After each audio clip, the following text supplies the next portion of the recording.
What was femme status for unmarried women? Imagine living in a time when a woman's ability to own property, sign contracts, or run a business depended on her marital status.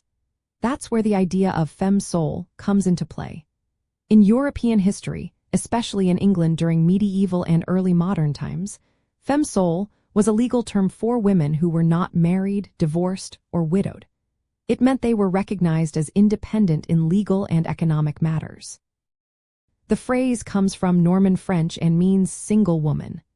Unlike married women who were under the law of coverture, femme women could own property, buy and sell goods, and manage their own money without needing a husband's permission.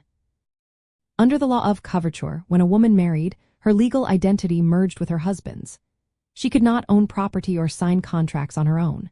Her rights were basically absorbed into her husband's. But women who were single, divorced, or widowed were not subject to this law.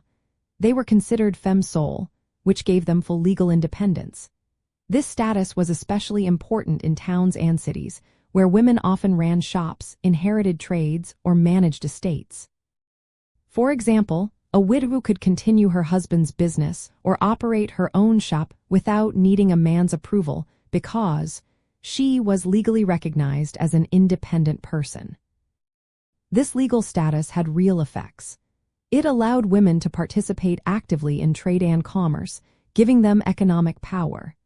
It reflected broader social and economic changes happening in Europe, especially as towns grew and trade expanded. Women could act as independent economic agents, which was a shift from earlier times when women's roles were mostly confined to the home. So, in simple terms, femme meant a woman who was free to run her own affairs without a husband. It was a way the law recognized women's independence in business and property. This status helped women gain more control over their lives and contributed to changing ideas about gender roles during that period. It was a step toward greater economic participation for women, even if societal expectations still varied widely.